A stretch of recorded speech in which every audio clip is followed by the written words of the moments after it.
Imagine this. Somewhere in Africa, maybe 500,000 years ago, maybe earlier, a human being made a sound. Not a grunt, not a scream, not the kind of vocalization that every ape can make. Something different. A sound with intention, with meaning, with structure. And here's the incredible part. Another human heard that sound and understood it. Not just reacted to it emotionally, like an animal responding to a warning call, but actually understood what it meant. They grasped an abstract concept that existed only in the first person's mind, translated it through vibrations in the air, and reconstructed it perfectly in their own consciousness. That moment, whenever it happened, changed everything. It was the beginning of language, and language made us human. If you're using this to fall asleep, that's exactly why I make these. So maybe subscribe and tell me where are you watching from and what time it is.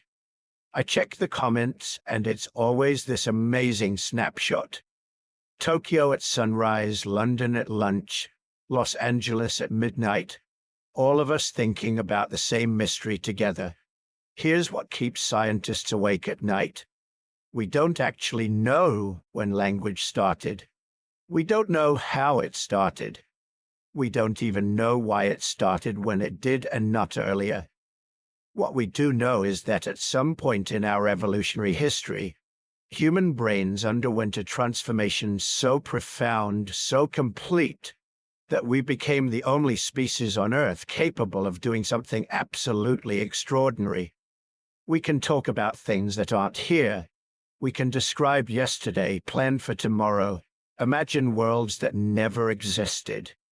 We can tell lies, create poetry, explain quantum physics, teach someone a skill we learned decades ago, debate philosophy, make jokes that depend on 3 layers of shared cultural knowledge. No other animal can do this, not even close. Chimpanzees, our closest living relatives, can learn a few dozen signs or symbols. Parrots can mimic hundreds of words. Dolphins have complex calls that might communicate specific information. But none of them have grammar. None of them can take a finite set of sounds and recombine them infinitely to create new meanings. None of them can say, "Tomorrow we should probably avoid the area near the river where we saw the lion last week. But the week after that might be safe if the herds have moved through." That sentence, which any 5-year-old human can understand, represents a level of cognitive complexity that no other species has ever achieved. The question is, how did we get here? How did human brains rewire themselves to make language possible? And here's where the story gets really fascinating. Language didn't just appear suddenly, like someone flipping a switch. It required a whole series of changes, physical changes, neurological changes, social changes, each one building on the last, each one happening over hundreds of thousands of years. Our throats had to restructure themselves. Our tongues had to become more flexible. Our breathing had to come under conscious control in a way that's unique among primates. And most importantly, our brains has to completely reorganize how they processed information. The human brain, your brain right now as you're listening to this, has regions specifically dedicated to language that don't exist in other animals. Areas that turn thoughts into words, words into mouth movements, sounds into meanings, grammar rules into unconscious patterns you follow without thinking. These brain regions are so specialized, so crucial, that damage to them can leave someone unable to speak, while everything else about their intelligence remains intact. Or they can speak fluently, but not understand a single word they're hearing. The fact that language can break in these specific weird ways tells us it's not just learned behavior. It's hardwired into our neural architecture. But it wasn't always there. Somewhere back in time, our ancestors lived in a silent world. They had thoughts. probably complex ones. They had emotions, social relationships, knowledge about their environment, but they couldn't express these things with words. They couldn't tell stories around the fire, they couldn't explain their reasoning or share abstract ideas or coordinate complex plans that required everyone to understand the same detailed strategy. And then, through a process we're only beginning to understand, something shifted. The human brain began to rewire itself for language. And once that rewiring happened, once our ancestors could communicate with words, everything else followed. Art appeared in the archaeological record, sophisticated tools, evidence of trade networks spanning hundreds of miles, ceremonial burials suggesting abstract thoughts about death and meaning. The archaeological record shows an explosion of human achievement starting around 70,000 years ago, and most scientists think language was the spark that lit that fire. Tonight, we're going to explore how this happened, how evolution took an ape brain and transformed it into something that could learn words, combine them into sentences, and use those sentences to build civilizations. We're going to look at the anatomical changes, the throat restructuring and tongue flexibility that made speech sounds possible. We're going to examine the neural rewiring, the brain reorganization that created dedicated language centers. We're going to investigate the theories about how language started, whether with gestures or sounds or some combination of both. And we're going to ask the biggest question of all: why us? Neanderthals had brains as large as ours. Homo erectus survived for nearly 2 million years, but neither of them developed language the way we did. What made our brains different? What happened in our evolutionary history that turned us into the talking ape? The answers are going to take us deep into neuroscience and anthropology and linguistics. But don't worry, we're going to take it slow. This is designed to be relaxing, something you can drift off to while learning about humanity's greatest invention. The invention that made everything else possible. The invention that made us human. Language. Before we can understand how language changed everything, we need to understand what came before. We need to picture a world of humans without words. And here's the thing. That world existed for millions of years. Millions. Modern humans have had sophisticated language for maybe 100,000 years, possibly less. But our ancestors, creatures recognizably on the human lineage, have been walking around for at least 2 to 3 million years. That's a lot of time spent being human without being able to talk about it. Go back 2.5 million years ago to East Africa. The landscape would look familiar in some ways. Grasslands dotted with acacia trees, volcanic mountains in the distance, rivers cutting through valleys. But the humans, if you can call them that, would seem alien. These are Australopithecines, creatures caught somewhere between ape and human. They walk upright, use their hands for manipulation instead of locomotion, but their brains are tiny, about 450 cubic centimeters, roughly the size of a chimpanzee's brain, compared to our 1,350 cubic centimeters today. Watch one of these early hominins for a day, and you'd see something that looks human doing things that seem almost human. They're making tools, crude ones, picking up rocks and smashing them against other rocks to create sharp edges. These Oldowan tools, named after Olduvai Gorge where they were first discovered, represent the earliest known technology. But here's what you wouldn't see: planning, abstract thought, conversation about what happened yesterday or what might happen tomorrow. Because they couldn't talk, not the way we do. Their anatomy simply wouldn't allow it. The larynx, the voice box that houses our vocal cords, was positioned high in their throats, almost where it is in modern apes.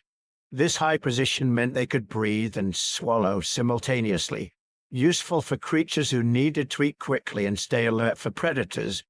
But it also meant they had almost no pharyngeal space, that chamber above the larynx that humans use to modify sounds and create the incredible range of phonemes that make up human speech.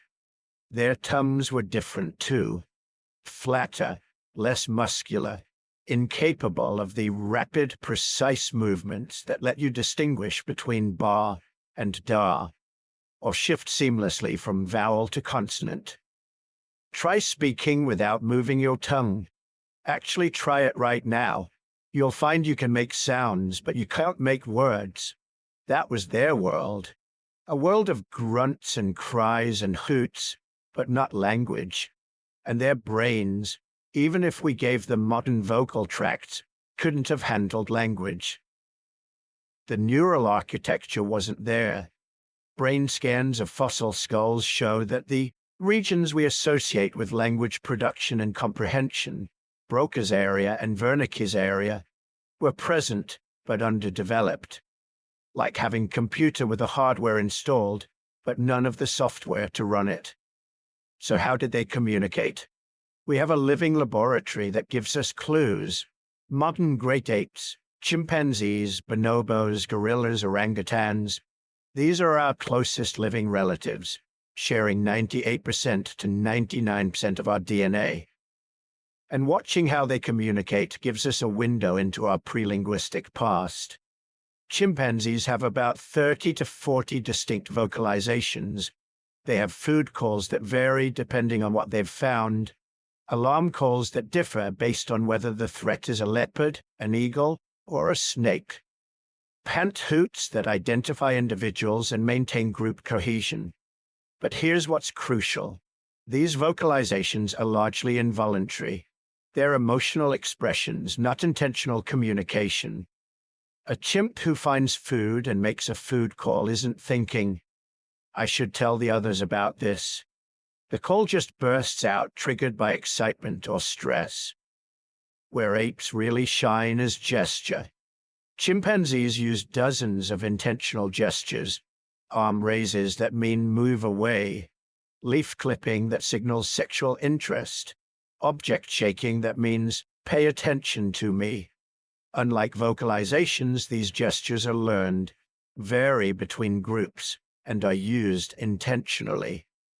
A young chimp watches adults and figures out what gestures mean. This is cultural transmission, the foundation upon which language would eventually be built.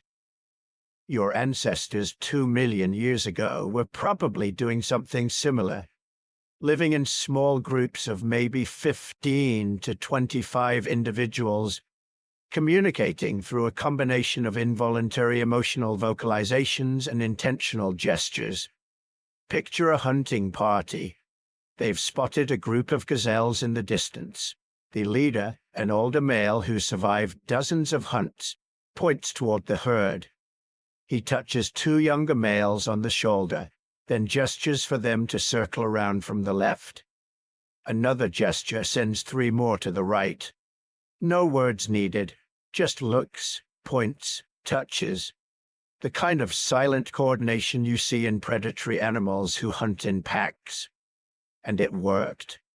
For hundreds of thousands of years, it worked just fine.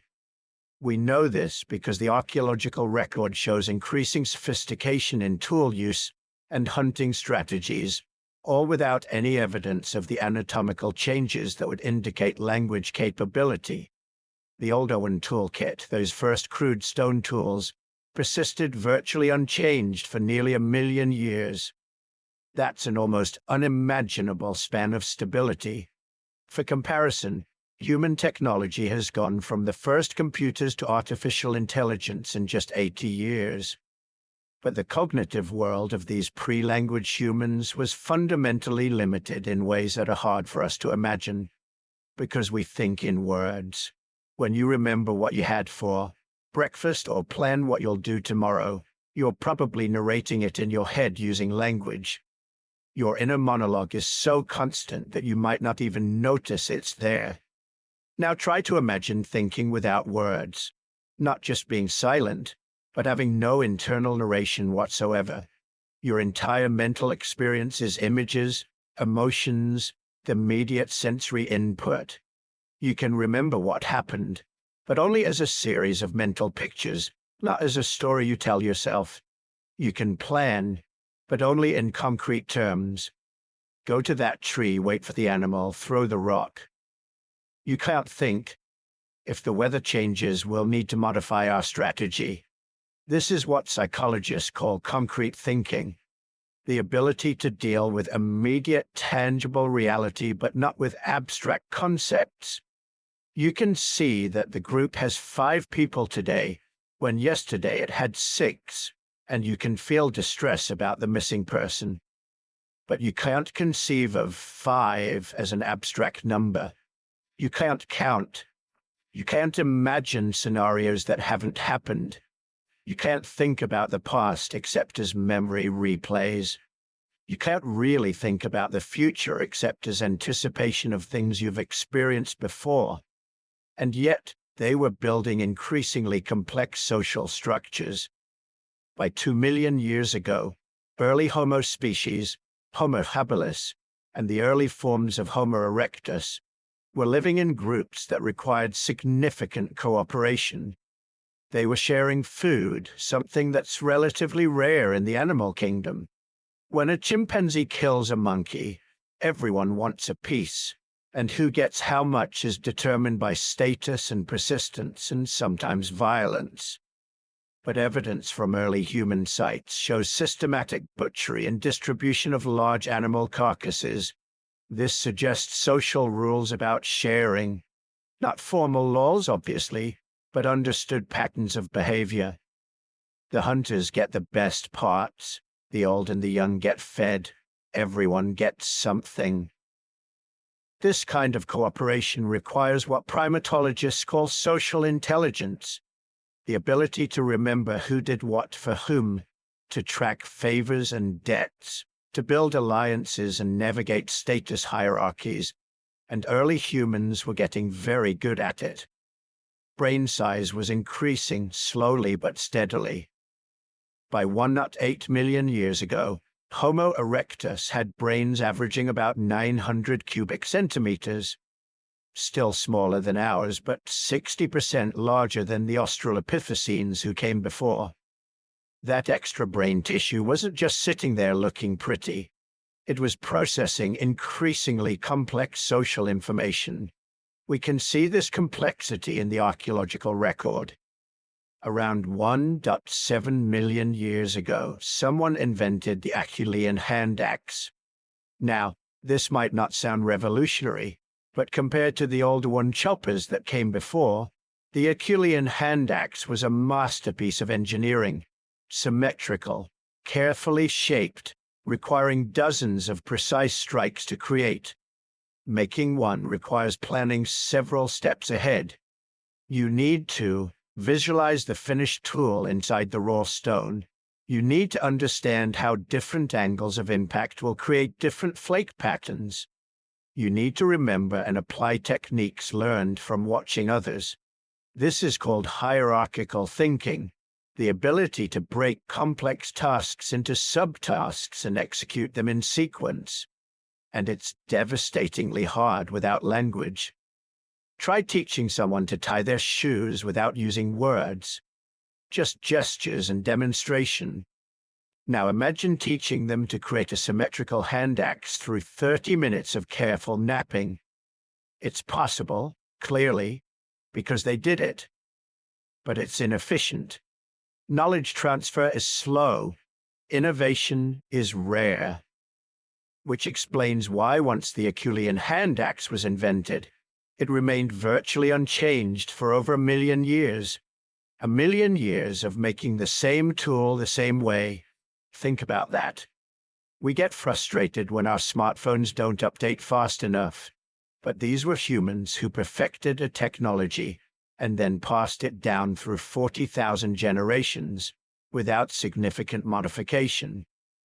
Not because they were stupid, but because without language, innovation is incredibly difficult. You can't describe a new technique.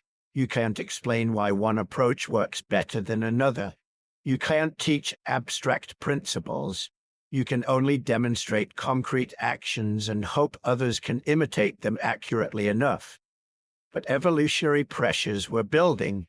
The groups were getting larger. By 500,000 years ago, some human populations might have numbered 50 to 100 individuals. That's significant because there's something called Dunbar's number, the cognitive limit to the number of stable relationships a primate can maintain. For species with our brain size, it's around 150. But that assumes you have language to maintain those relationships, to gossip, to reinforce social bonds, to negotiate conflicts. Without language, the cognitive limit is much lower, probably around 30 to 40 individuals, similar to what we see in chimpanzee communities. As human groups grew beyond this size, the old system of gesture and grunt communication was becoming inadequate. You needed something more, some way to maintain cohesion in larger groups, some way to coordinate more complex activities. Hunting was becoming more sophisticated too. By 400,000 years ago, there's clear evidence of coordinated hunting of a large game. Wooden spears from Schöningen, Germany, dated to 300,000 years ago, show sophisticated craftsmanship and understanding of aerodynamics. These weren't crude sticks. These were engineered killing tools, but using them effectively required coordination beyond simple gestures. You needed to plan ambushes, discuss animal behavior patterns, strategize about how to drive prey toward kill zones. Food sharing was becoming more elaborate. Archaeological sites show central hearths surrounded by evidence of different activities: tool-making in one area, food processing in another, bone working somewhere else. This suggests division of labor, specialization, people doing different tasks and sharing the results. But specialization creates dependency. If I'm the best spear maker, and you're the best hunter, and someone else is the best at processing hides, we need ways to negotiate who gets what and when. We need to maintain relationships across time, remember obligations, make promises about future behavior. All of this was pushing toward language, creating selection pressures for individuals who could communicate more effectively, remember more complex social information, teach skills more efficiently. The stage was being set, the evolutionary pressures were building, but the transformation hadn't happened yet. These pre-language humans were living in a world we can barely comprehend, a world of eternal present tense, where you couldn't tell stories about the past or make detailed plans for the future, where you couldn't think about abstract concepts or imagine scenarios that hadn't happened, where every piece of knowledge had to be painstakingly demonstrated rather than simply explained. It was a silent world, not in the sense of being quiet, but in the sense of being wordless, full of grunts and cries and gestures, but empty of the thing that makes us most human. The ability to take a thought from inside our heads and transmit it, with all its complexity and nuance, into someone else's mind. That ability was coming. The anatomy was starting to change. The brain was rewiring itself. The social pressures were becoming intense enough that any improvement in communication ability would provide massive survival advantages. The silence was about to be broken, and when it was, everything would change. But before we get to language itself, before we talk about the first words or the first conversations, we need to talk about something more fundamental, something that happened in the bodies of our ancestors that made language physically possible in the first place. Because here's the thing about human speech. It's not just a mental achievement. It's an anatomical miracle. Every time you speak, you're using body parts that in almost every other mammal serve completely different purposes. Your larynx, your tongue, your lips, the precise control you have over your breathing, all of it had to evolve specifically for the act of creating the complex sounds that make up human language. And those changes, they came with costs, serious life-threatening costs that evolution only accepted because the benefits of speech were so overwhelming that they justified the risks. Let's start with the most dramatic anatomical change, the descended larynx. In almost every mammal on Earth, the larynx, your voice box, sits high in the throat. This makes perfect sense from a survival standpoint. When you're an animal that needs to eat and breathe at the same time, which is most mammals, you want your airway and your food pipe to be as separated as possible.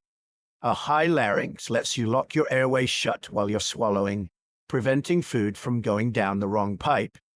Baby humans are actually born with high larynxes just like other mammals. For the first few months of life, human infants can breathe and swallow simultaneously. It's one reason babies can nurse for extended periods without coming up for air. But then something strange happens.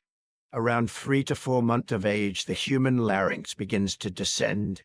It drops lower in the throat, creating a much larger space above it. This space, the pharynx, becomes a resonating chamber that allows us to produce the enormous range of sounds required for human speech. The descended larynx is the single most important anatomical feature that makes speech possible. It's what lets you create distinct vowel sounds. The difference between and e and u comes from changing the shape of that pharyngeal space using your tongue and throat muscles. No other primate can do this. Chimpanzees have maybe a dozen distinct vocalizations they can produce. Humans can create hundreds of distinct sounds, all because of that descended larynx and the resonating chamber it creates. But here's what we gave up for this ability. The descended larynx made humans the only mammal on Earth that regularly chokes to death on its own food. That separation between airway and food pipe that works so well in other mammals, we lost it. In humans, food and air share the same pathway at the back of the throat. One wrong move, one piece of food that goes down the wrong way when the epiglottis doesn't close in time, and you're in serious trouble. Thousands of people die from choking every year. It's the 4th leading cause of unintentional death in the United States. And it's entirely because evolution decided that the ability to say, "Watch out for that predator behind you," was worth the risk of occasionally dying from a piece of steak lodged in your windpipe. That's not a trade-off evolution makes lightly. The fact that natural selection accepted this increased mortality risk tells us just how valuable speech must have been to our ancestors' survival. So, when did this happen? When did the larynx descend in human evolution? The fossil evidence points to Homo heidelbergensis, the species that lived roughly 700,000 to 300,000 years ago. These were the descendants of the bottleneck survivors, the populations that were recovering and diversifying across Africa, Europe, and Asia. We can't see soft tissue like larynxes in fossils, but we can see the anatomical changes in the skull that accommodate a descended larynx. The base of the skull in Homo heidelbergensis shows a more flexed, arched shape compared to earlier human species. This flexion creates space for a descended larynx and enlarged pharynx. Earlier species, Homo erectus and their predecessors, have flatter skull bases. They couldn't have supported a descended larynx.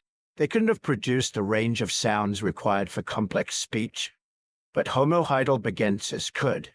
And this is crucial, because Homo heidelbergensis is the common ancestor of 3 species: modern humans, Neanderthals, and Denisovans.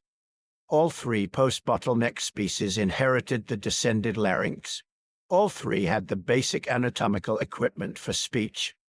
This suggests that the selective pressure for speech evolution, the desperate need for better communication during and after the bottleneck, affected all human populations.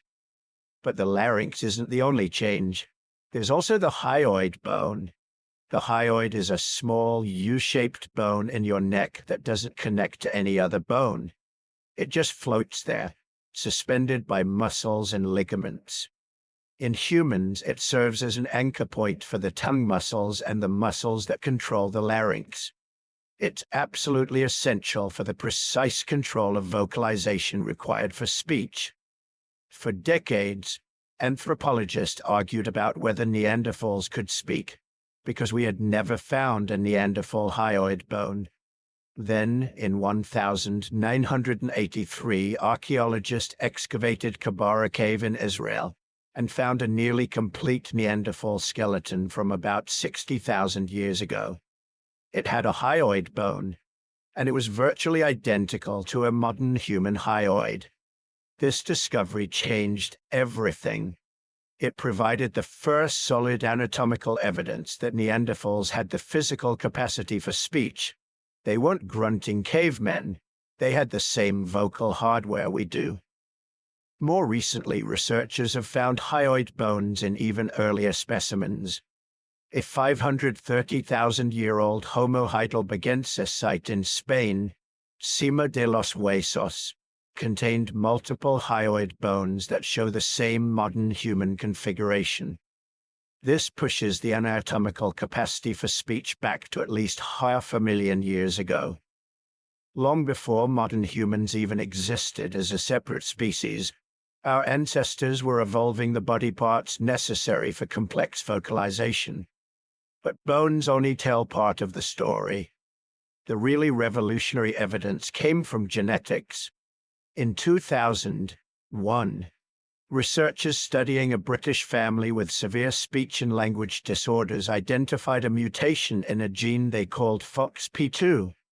This gene, it turned out, plays a crucial role in the development of the neural circuits required for speech and language. Individuals with damaged FOXP2 genes struggle with the fine motor control needed for speech. They can think complex thoughts, they understand language, but they have tremendous difficulty coordinating the precise muscle movements required to articulate words clearly. FOXP2 exists in all mammals. Mice have it, bats have it, primates have it. But the human version is different. Humans have two specific mutations in FOXP2 that aren't found in chimpanzees or any other primate. When did these mutations occur?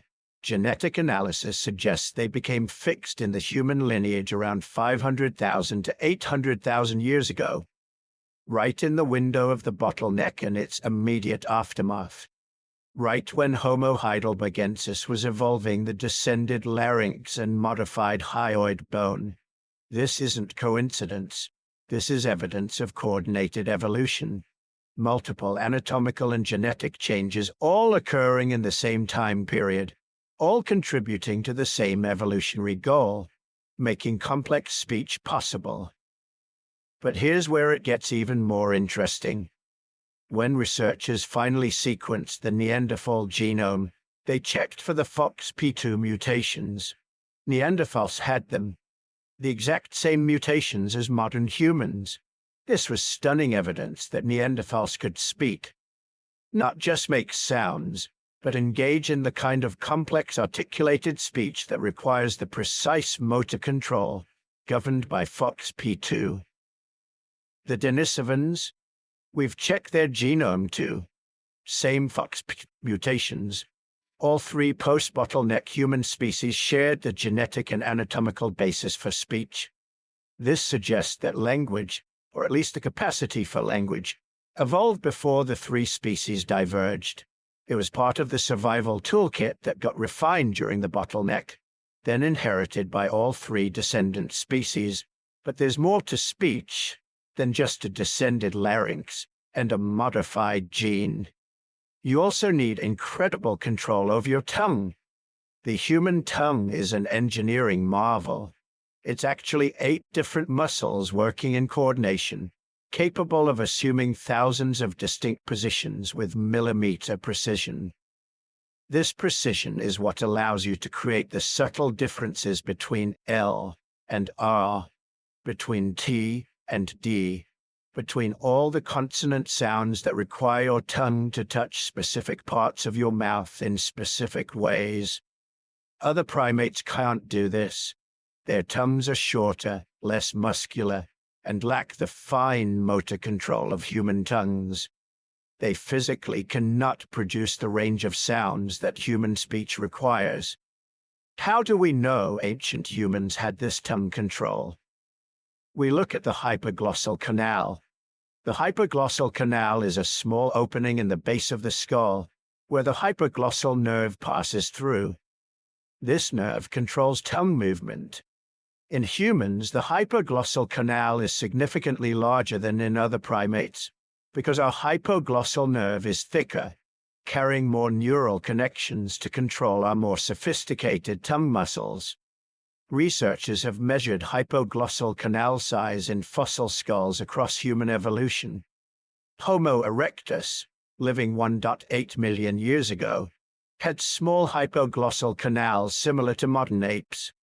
But by 500,000 years ago, Homo heidelbergensis shows enlarged hypoglossal canals approaching modern human size. Again, we see the same pattern. Around 500,000 years ago, in the species that survived the bottleneck and gave rise to all later humans, the anatomical equipment for speech was being assembled. There's also your lips. Human lips are remarkably mobile compared to other primates. We have elaborate musculature around our mouths that allows for precise lip positioning. This gives us sounds like P, B, F, B, M, all of which require specific lip configurations. We can't see lip muscles in fossils, but we can see the attachment points on the skull where those muscles connected. And yes, Homo heidelbergensis shows evidence of enlarged attachment points for lip muscles compared to earlier species. Every piece fits the same timeline.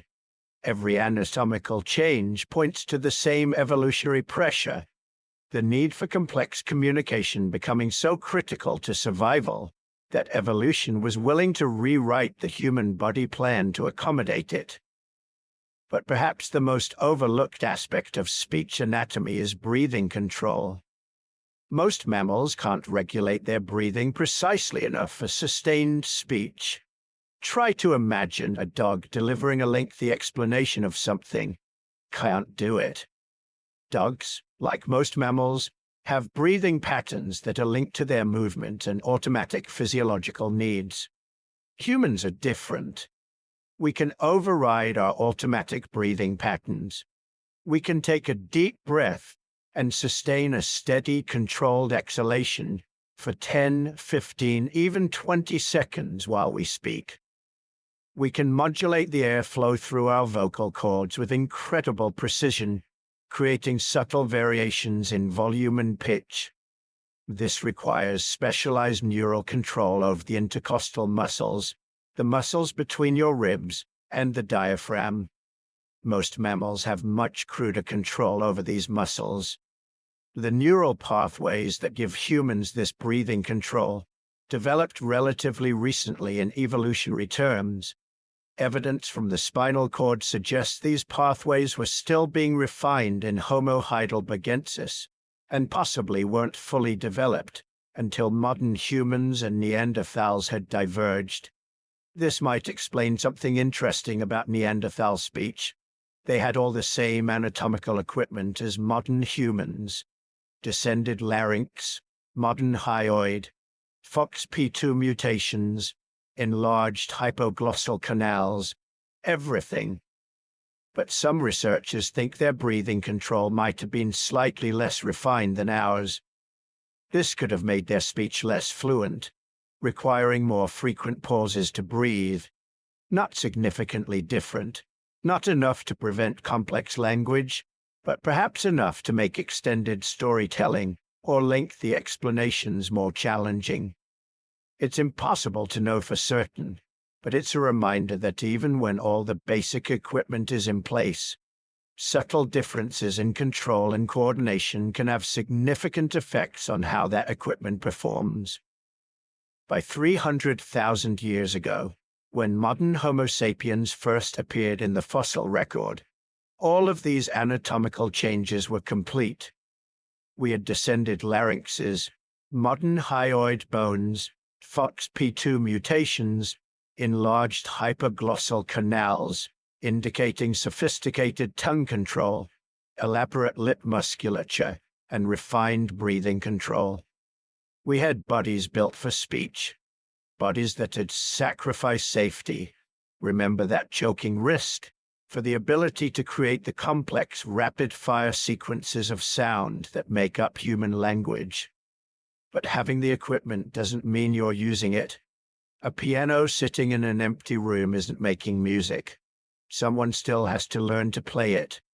The anatomical revolution gave our ancestors the instruments. But to make language, they still needed to develop the neural software to control those instruments with precision and purpose. That's where the real magic happened. Not in the body, but in the brain. Human brains were about to undergo the most dramatic rewiring in our evolutionary history. Changes that would transform us from clever apes who could make sophisticated sounds into something entirely new. A species that could think in symbols, reason abstractly, and share complex ideas across generations. The anatomical revolution had built the theater. Now it was time for the main performance. But before any words were spoken, before the first sentence was ever formed, something had to change inside the human skull. Something fundamental. Something that no other creature on Earth had ever developed.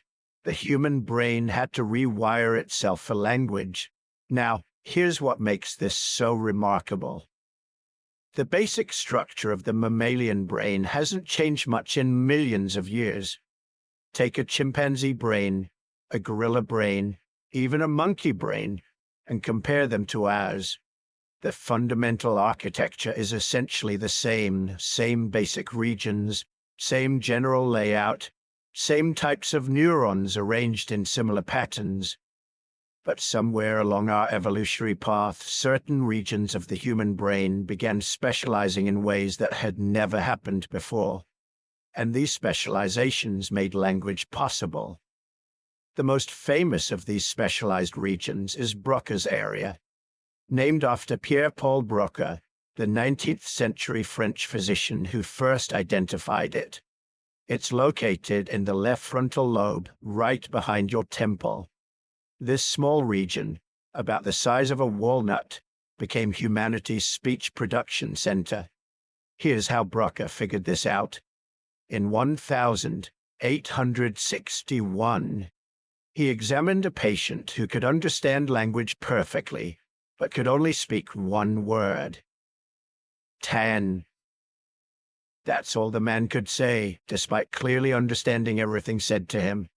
When the patient died, Broca performed an autopsy and found significant damage to this specific region of the left frontal lobe. But Broca's area doesn't exist in other primates. I mean, they have the same region of the brain anatomically. The same neurons are there. But they're not specialized for language production. They control facial movements, gestures, things like that. Useful, but not transformative. In humans, though, this region underwent a radical specialization. The neurons became wired to control the incredibly precise muscle movements required for speech. The tongue, lips, jaw, larynx, all coordinated in split-second timing to produce distinct sounds. We're talking about movements precise to the millisecond, coordinated across dozens of different muscles. No other animal can do this, not even close. But speech production is only half the equation. About 15 years after Broca's discovery, a German physician named Karl Wernicke identified another critical language region, this one in the left temporal lobe. near your ear. Wernicke's area became specialized for language comprehension. Patients with damage to Wernicke's area can speak fluently, but what they say doesn't make sense. They produce what sounds like language, complete with proper grammar and syntax, but the words are jumbled, meaningless. They also can't understand what others are saying to them. Again, this region doesn't function this way in other primates. Apes have the equivalent brain region, but it's used for processing sounds generally, not for understanding the symbolic meaning of words, the grammatical relationships between them, the abstract concepts they represent. But here's where it gets really interesting.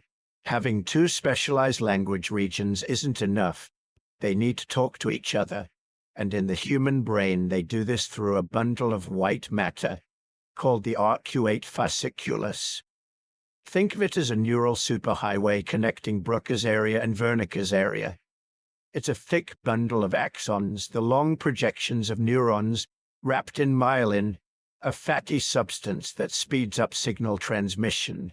In humans, this highway is massive compared to other primates. It allows rapid, high-bandwidth communication between the language production center and the language comprehension center. This connection is absolutely critical for language. When you hear a sentence, your Wernicke's area processes the meaning. Then it sends that information along the arcuate fasciculus to Broca's area, which can formulate a response.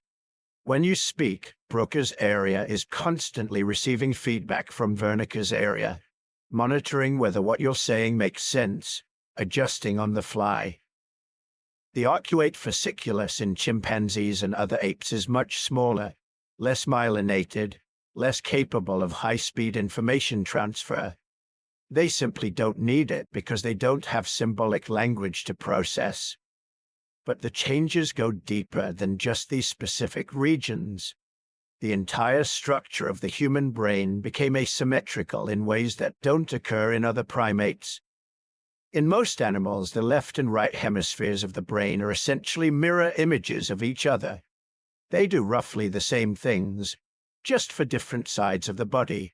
But in humans, the left hemisphere became dramatically specialized for language processing.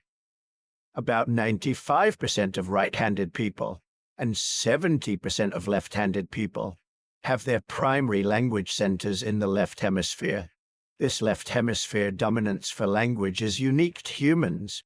Other primates show no such specialization. Their brains remain symmetrical, with both hemispheres handling communication roughly equally. This asymmetry suggests something profound. Language isn't just another cognitive function that the brain happened to accommodate. It fundamentally reorganized how human brains develop and function. Evolution didn't just add language processing on top of existing brain structures. It rewired the entire system, creating specialized neural architecture that exists nowhere else in the animal kingdom. And then there's the prefrontal cortex. This is the region right behind your forehead, the most recently evolved part of the human brain. In our ancestors, starting around 2 million years ago with Homo erectus, this region began expanding dramatically. The prefrontal cortex handles what neuroscientists call executive functions: planning, abstract reasoning, working memory, impulse control. But crucially for language, it processes symbolic thinking and grammatical structures. Grammar isn't simple. It requires holding multiple pieces of information in your mind simultaneously, understanding relationships between words, applying abstract rules about how words can be combined. I can say, the dog chased the cat, but I can also say, the dog that chased the cat ran away, embedding one idea inside another. Or I can go further. The dog that chased the cat that ate the rat ran away.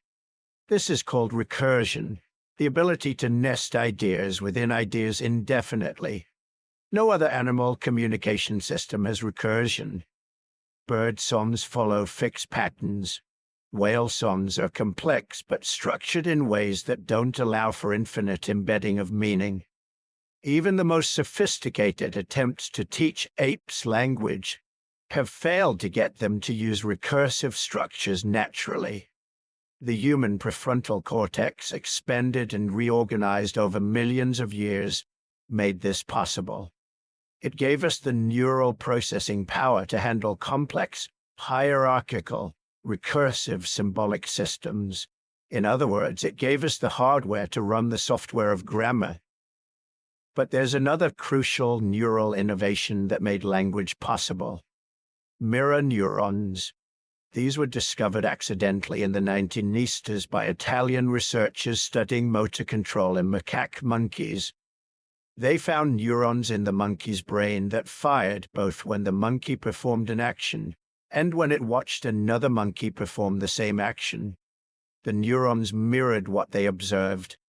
Humans have mirror neurons too, but our system is vastly more developed, particularly in regions related to language. Our mirror neurons don't just fire when we see actions. They fire when we hear sounds, when we observe communication, when we interpret intentions. This might be one of the most important neural adaptations for language development. Mirror neurons give us the ability to understand what others are trying to communicate even before we fully understand the specific words they're using. They let us intuit meaning from context, from tone, from gesture. Think about how children learn language. They don't start with grammar lessons. They start by observing, imitating, understanding through repetition and context. Mirror neurons make this possible. They create a neural bridge between observation and comprehension, between watching someone speak and understanding what speech is for. This connects to something neuroscientists call the critical period hypothesis. Young human brains are uniquely wired to absorb language. Children exposed to language before puberty learn it effortlessly, achieving native-level fluency, regardless of how many languages they're learning simultaneously. But this ability has a window. After puberty, the brain's plasticity decreases dramatically. Learning new languages becomes much harder, and true native-level fluency becomes nearly impossible for most people. This suggests that human brain development is specifically structured around language acquisition. During childhood, the brain is hypersensitive to linguistic input, forming neural connections at an incredible rate. The language regions are like sponges, soaking up patterns, sounds, grammar rules, vocabulary. But this critical period doesn't exist in other primates. Young chimpanzees don't have a special developmental window for learning communication. Their learning capabilities remain relatively constant throughout their lives because they are not learning a complex symbolic system that requires specialized neural processing. The human brain, though, evolved to prioritize language learning during development. This wasn't just about making it easier for children to learn.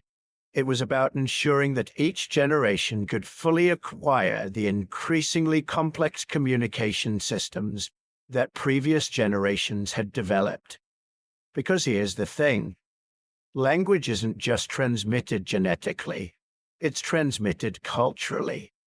Each generation learns language from the previous generation, and each generation can potentially add to it, make it more complex, more expressive, more capable of conveying abstract ideas.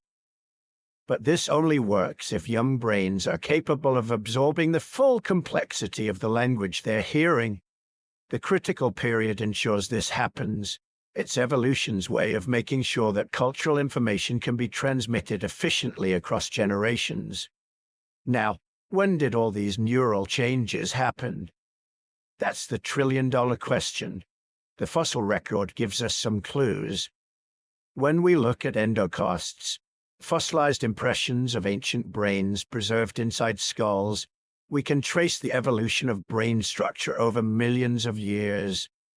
Homo erectus, living around 2 million years ago, shows the first significant expansion of the prefrontal cortex. Their brains were about 900 cubic centimeters, compared to 400 for earlier hominins. This expansion suggests increased capacity for planning and symbolic thinking. Probably not full language yet, but maybe proto-language, the simplified communication system more sophisticated than ape gestures, but less complex than modern human speech.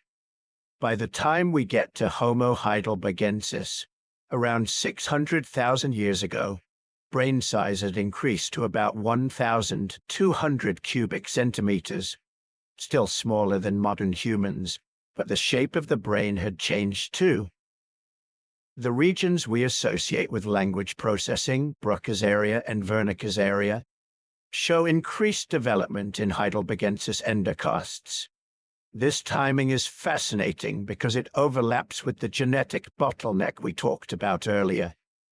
Those 117,000 years of near extinction, from 930,000 to 813,000 years ago, created intense selection pressure for any trait that improved survival. And what trait would be more advantageous during a climate catastrophe than better communication? Small, scattered groups desperately trying to maintain contact across vast distances. Individuals who needed to share complex information about resources, dangers, opportunities. Parents who had to teach survival skills to their children in increasingly challenging environments. Under these conditions, even small improvements in communication ability would provide massive survival advantages. Individuals with slightly better developed Broca's areas, slightly more robust arcuate fasciculi, slightly enhanced mirror neuron systems, they would be more likely to survive, reproduce, pass on those neural traits to their children. Over 117,000 years, this selection pressure would be relentless.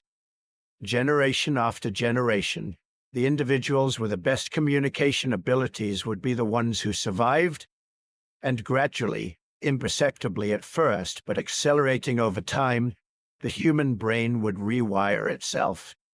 The language regions would expand. The neural connections between them would strengthen. The prefrontal cortex would develop greater capacity for abstract reasoning. The mirror neuron system would become more sophisticated. The critical period for language learning would become more pronounced. By the time the bottleneck ended and populations began expanding again around 800,000 years ago, our ancestors' brains had been fundamentally transformed. They weren't just slightly better at communicating. They had developed neural architecture that made symbolic language possible. But having the hardware doesn't automatically give you the software. Just because the brain was capable of language doesn't mean language existed yet. What happened next was the slow, painstaking process of actually developing language itself. Not just the neural capacity for it, but the actual system of sounds, words, grammar, meaning. The transition from simple vocalizations and gestures to true symbolic communication. And this transition, this moment when neural potential became linguistic reality, this is where human history really begins. Because everything that makes us human, everything that separates us from every other species on Earth, flows from this single innovation. The rewired brain was ready. Now, it just needed something to say. Here's where the story gets really interesting. Because for decades, linguists and anthropologists assumed language meant one thing: talking. Spoken words produced by sophisticated vocal anatomy and processed by specialized brain regions. But recent research has completely upended that assumption. Language probably didn't start with speech at all. It started with your hands. This is the gesture-first hypothesis, and it's turning everything we thought we knew about language evolution upside down. The basic idea is this. Before our ancestors could speak, they communicated through manual signs, pointing, pantomiming, creating iconic gestures that represented objects and actions. And these gestures weren't just crude approximations of communication. They were the foundation of true symbolic language. Now, this might sound speculative, but the evidence is overwhelming. When researchers put modern sign language users in brain scanners, something remarkable shows up. The same neural regions that process spoken language and hearing people light up when deaf people use sign language. Broca's area, Wernicke's area, the entire left hemisphere language network activates exactly the same way whether you're speaking English or signing American Sign Language. This tells us something profound. The human brain isn't wired for speech specifically. It's wired for language, period. Whether that language comes through your mouth or through your hands doesn't matter to the underlying neural architecture. Language is language, regardless of the channel it uses. And when you think about it, this makes perfect evolutionary sense. Our hominin ancestors already had sophisticated manual dexterity millions of years before they had the vocal anatomy for speech. They were making tools, which requires precise hand-eye coordination and the ability to plan complex sequences of movements. They were pointing at things, showing each other objects, pantomiming actions. All the building blocks for gestural communication were already there. Picture an early hominin, maybe Homo heidelbergensis, 600,000 years ago. They're standing around a carcass they've scavenged. One of them wants to tell the others that there are lions nearby, that they need to hurry. They can't speak yet, not really. Their vocal tracts aren't developed enough for clear articulation, but they can gesture. They can point in the direction of danger. They can mime the padding gait of a big cat, the threatening posture, the danger, and crucially, their companions understand. Not because the gestures look exactly like lions, but because the group has developed shared conventions. That particular hand shape, that movement pattern, it means danger. It means predator. It means we need to move now. This is iconic communication becoming symbolic. The gesture starts out looking like what it represents, pantomime basically. But over generations, it becomes abbreviated, stylized. Eventually, the gesture doesn't need to look like a lion anymore. It just needs to be the agreed-upon sign that means lion. That's the transition from iconic to arbitrary symbols, the same transition that every language makes. The evidence for this gestural origin is everywhere once you start looking for it. Modern humans still gesture constantly when we speak. We point, we wave our hands, we trace shapes in the air. Even blind people gesture when talking to other blind people who obviously can't see them. The impulse to communicate with our hands is so deeply embedded in human cognition that we literally can't stop doing it. Researchers have found that when you prevent people from gesturing, either by having them sit on their hands or hold objects, their speech actually becomes less fluent. They have more difficulty finding words, more trouble organizing complex thoughts. The gestures aren't just decoration added to speech. They're part of the language system itself, active components of how we think and communicate. And here's the really wild part. Some gestures are universal across cultures. The open palm showing nothing is concealed, recognized worldwide as a gesture of honesty. Pointing, which might seem obvious, actually requires sophisticated cognitive abilities. You need to understand that another person's attention can be directed, that a finger indicates a direction, that the thing being pointed at is significant. Most animals can't grasp this concept, but human infants start pointing around 9 to 12 months before they can speak more than a few words. This suggests that the cognitive machinery for gestural communication is more fundamental than the machinery for speech. It develops earlier in individual humans, and probably evolved earlier in our species too. But if gestures were so effective, why did we develop spoken language at all?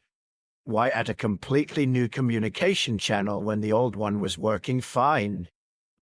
The answer comes down to efficiency and physics. Gestural communication has serious limitations.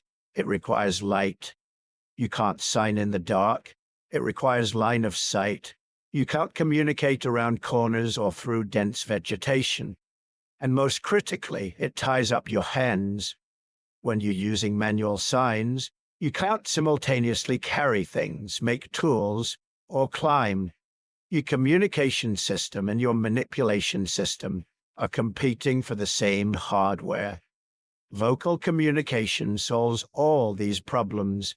Sound travels around obstacles, works in complete darkness, and leaves your hands free for other tasks. A vocal warning can alert dozens of people simultaneously, even if they're not looking at you. A spoken explanation can guide someone's hands while they're trying to learn a complex skill. No need to stop working to watch someone demonstrate. The advantages were so overwhelming that once our ancestors developed the anatomical capacity for speech, it would have spread through the population incredibly fast. Any group that could combine vocal communication with gestural communication would outcompete groups that relied on gestures alone. They could hunt more effectively, cooperate on more complex tasks, share information more efficiently. But here's what's crucial. Vocal language didn't replace gestural language. It integrated with it. Our ancestors didn't abandon signing and switch to speaking. They developed a multimodal communication system that used both channels simultaneously, reinforcing and complementing each other. This integration phase is what researchers call proto-language.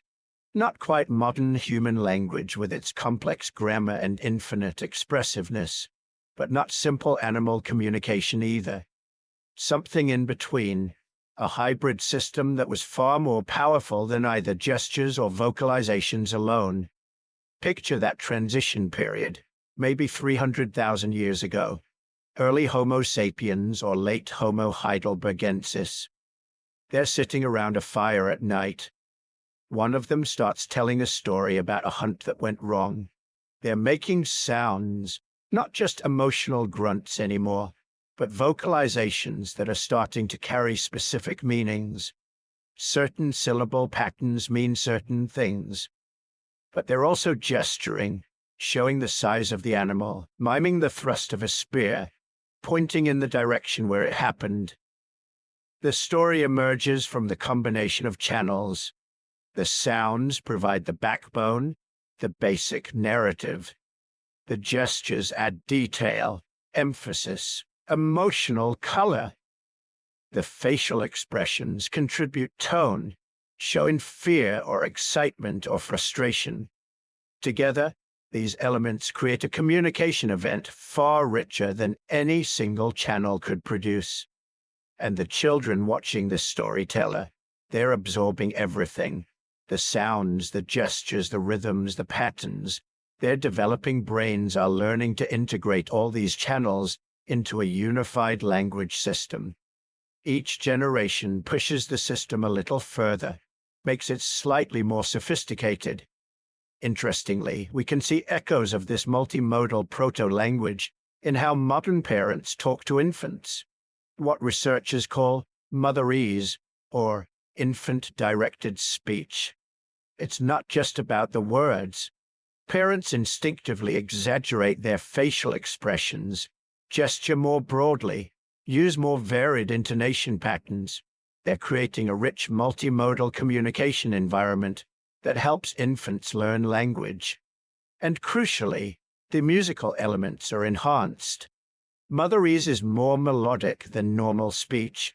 It has exaggerated pitch contours, rhythmic patterns, repetitive elements. This isn't just parents being silly.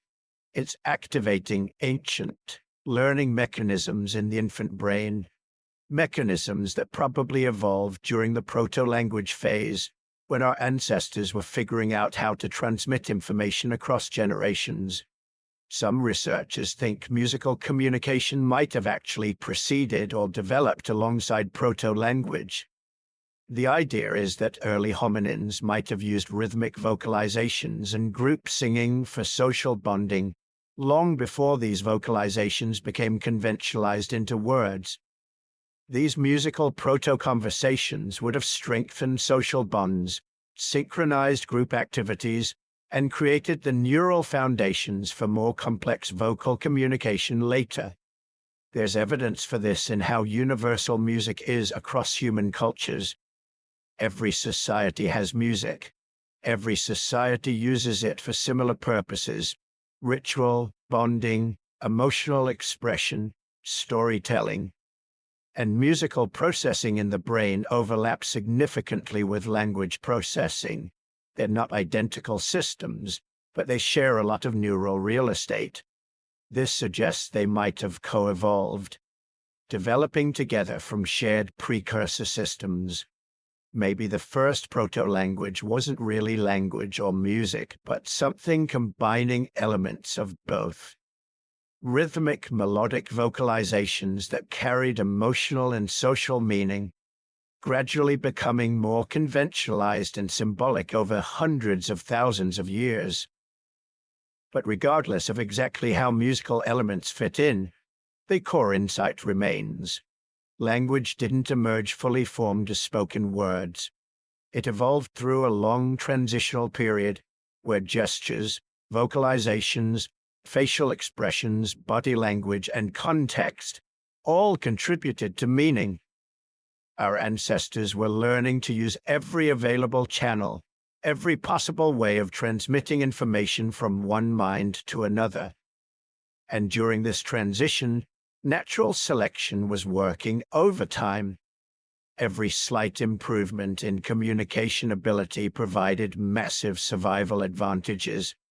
Groups that could share information more effectively could hunt more successfully, avoid dangers more reliably, teach skills more efficiently.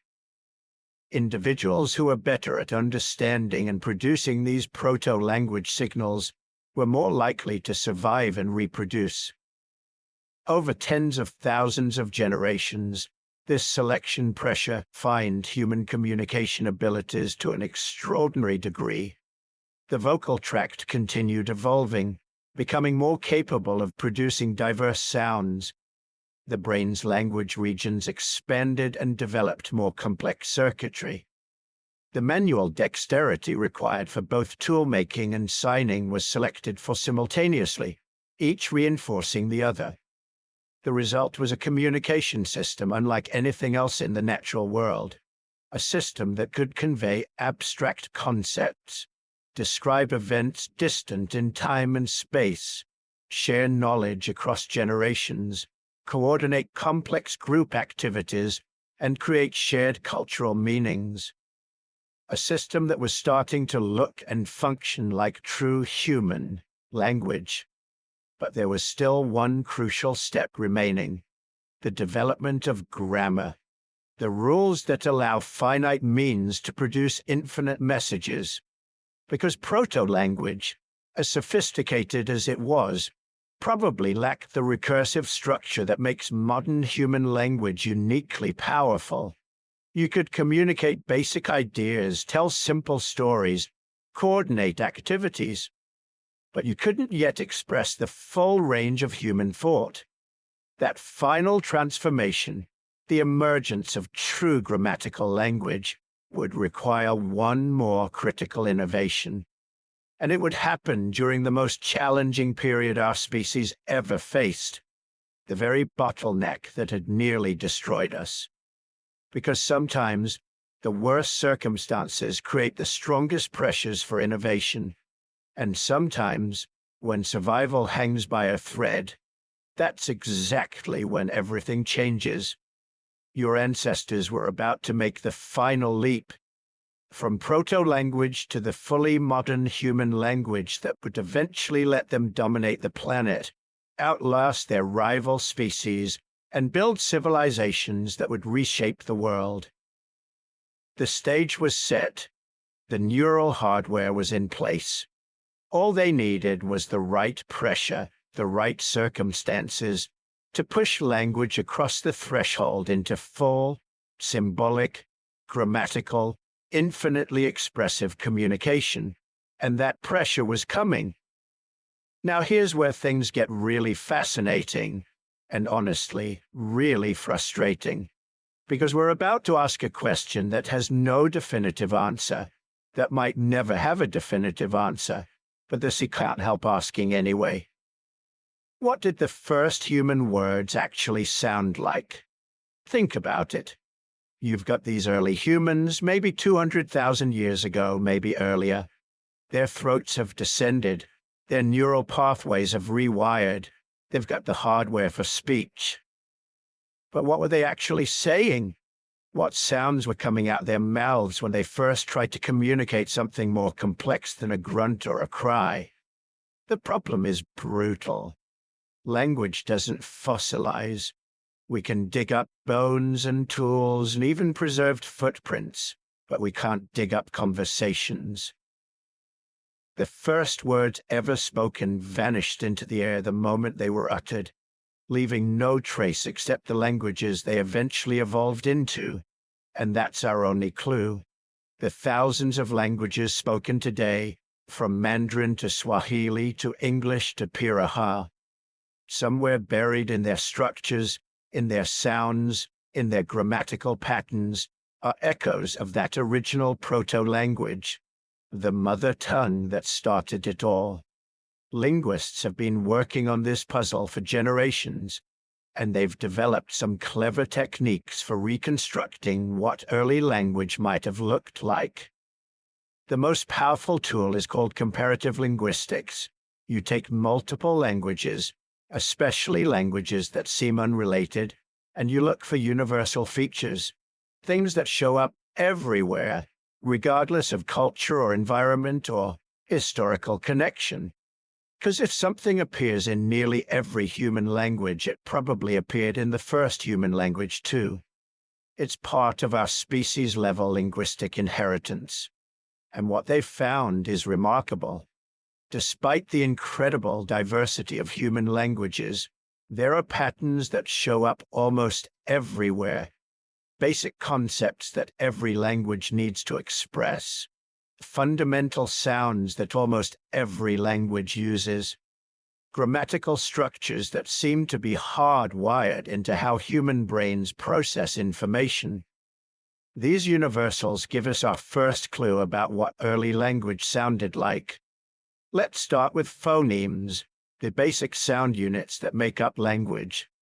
Modern languages vary wildly in their phoneme inventories.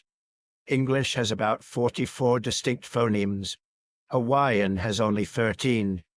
Some languages have clicks, others have tones, others have sounds that don't exist anywhere else. But when you analyze languages across the globe, certain sounds show up far more frequently than others. The consonants ya, p, b, t, d, ki, g, ya, and w appear in the vast majority of human languages. The vowels ar, n, u are nearly universal. These aren't random. They're the easiest sounds for the human vocal tract to produce reliably. They require minimal coordination between tongue, lips, and vocal cords. They're acoustically distinct, meaning they sound different enough that you're unlikely to confuse them even in noisy environments. This tells us something crucial about early language. It probably had a very simple phoneme inventory, maybe 10 to 15 sounds total, far fewer than modern languages. Early humans weren't capable of the fine motor control needed for complex consonant clusters or subtle vowel distinctions. Their vocal tracts were still evolving. Their neural control was still developing. They needed sounds that were easy to produce and hard to mistake. the phonological equivalent of big, simple stone tools before anyone figured out how to make precision blades. But having sounds isn't the same as having words, and this is where reconstruction gets really interesting because we can make educated guesses about what kinds of words came first. Not the specific sounds, we'll never know that, but the categories, the types of concepts that early language needed to express. The answer is surprisingly obvious once you think about it. Concrete nouns, names for things you could point at. Water, fire, food, child, mother, father, predator, danger. These concepts are so fundamentally important for survival that they had to be among the first words ever created. Every modern language has words for these basic survival concepts. More tellingly, in early childhood language acquisition, concrete nouns are always the first words children learn, before verbs, before adjectives, before anything abstract. Kids say mama and dada and milk before they say want or go or big. This isn't cultural, it's developmental. And it probably reflects the evolutionary sequence, too. The first words were labels, names for important things in the immediate environment. Early humans probably went through a stage, maybe thousands of years, where their entire vocabulary was basically a list of nouns. They could point and name things, but they couldn't yet express relationships between things, couldn't describe actions or qualities, couldn't construct narratives. But even simple naming was revolutionary. Once you have a word for something, you can think about it when it's not there. You can plan ahead. You can warn others about dangers they haven't encountered yet.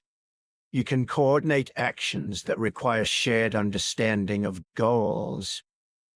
A wolf isn't just a scary thing you're looking at. It's a category, a concept that persists even when no wolves are visible. That's abstract thinking, and it only becomes possible with language.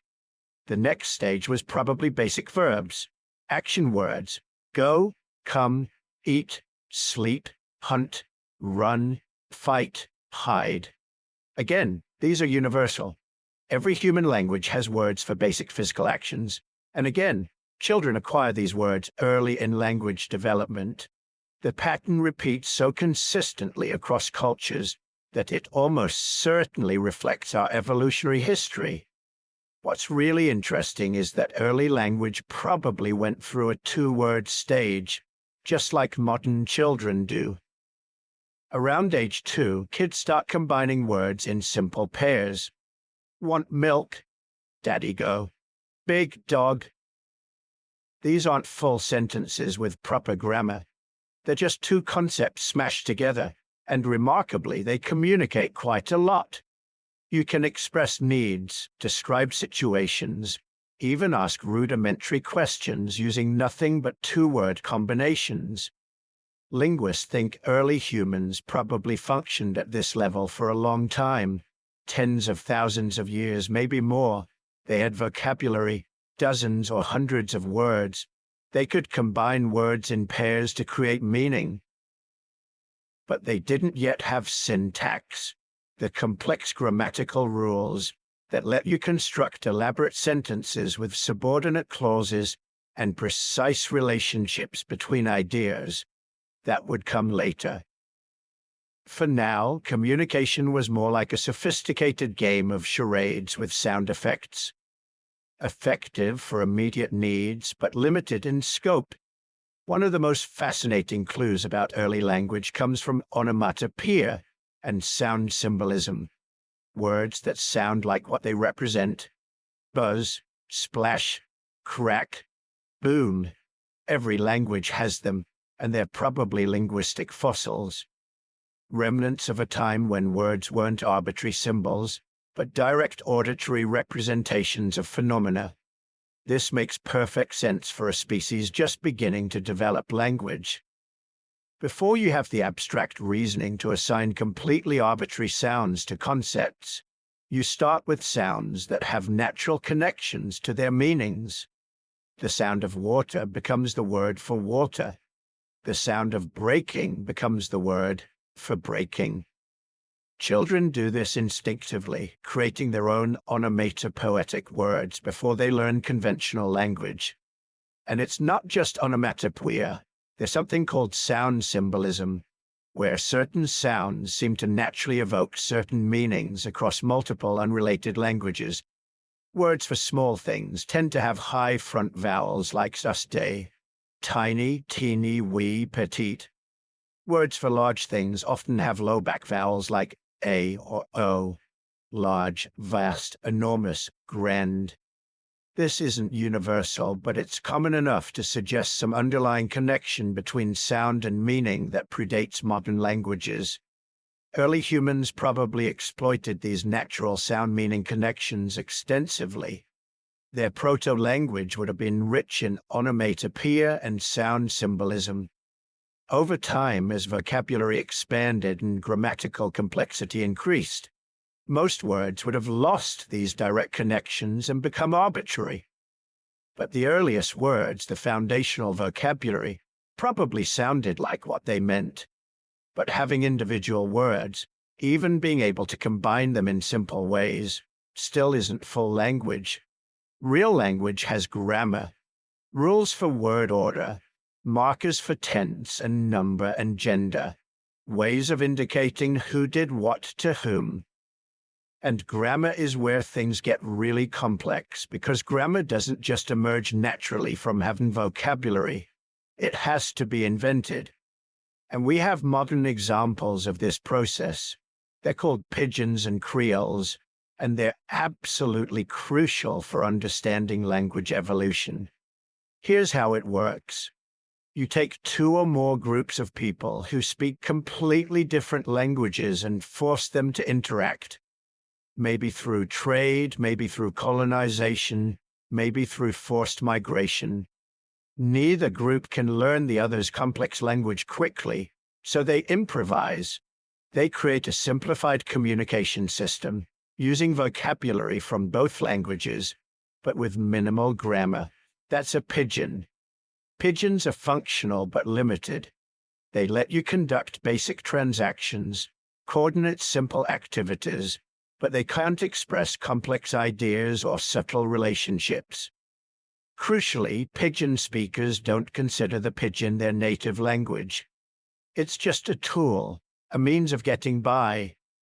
But then something remarkable happens. Children grow up hearing the pidgin, and children's brains are language acquisition machines. They don't just learn the pidgin as they hear it. They spontaneously add grammar to it. They create consistent word order rules. They develop tense markers and plural forms. They invent ways to express complex relationships between ideas. Within a single generation, the pidgin becomes a creole, a full language with complete grammatical structure. This has happened repeatedly throughout history, in the Caribbean, in West Africa, in the Pacific. And every time it follows the same pattern. Adults create a simplified communication system. Children impose grammar on it. The result is a complete language that didn't exist before. This is probably what happened with early humans. They didn't wake up one day with full grammatical language.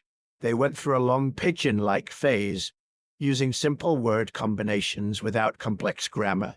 Then at some point, probably driven by the cognitive development of children growing up in these communication-rich environments, grammar emerged, spontaneously, inevitably. Because human brains, once they have sufficient vocabulary and social complexity, automatically create grammatical structure. But this process took time, a lot of time. The comparative evidence suggests modern languages have been accumulating grammatical complexity for tens of thousands of years. The basic structure was probably in place by around 50,000 years ago. That's when we see the Upper Paleolithic Revolution, the explosion of sophisticated tools and art and symbolic behavior that indicates fully modern human cognition. You need full language to transmit complex technical knowledge across generations. You need full language to create representational art. You need full language to develop the elaborate social structures that let you coordinate activities involving dozens of people. But even 50,000 years ago, languages were probably still simpler than modern languages. Fewer tenses, simpler clause structures, more reliance on context and gesture to fill in gaps. The sophistication we see in modern languages, the recursive structures that let you embed sentences within sentences within sentences, the elaborate systems of grammatical markers, the thousands or tens of thousands of words in typical adult vocabularies, that all developed relatively recently. The really full version of a language, the kind we use today, probably only emerged in the last 20,000 to 30,000 years. As populations grew and societies became more complex, language grew with them. More specialized vocabulary for new technologies and social roles. More sophisticated grammar for expressing increasingly abstract ideas.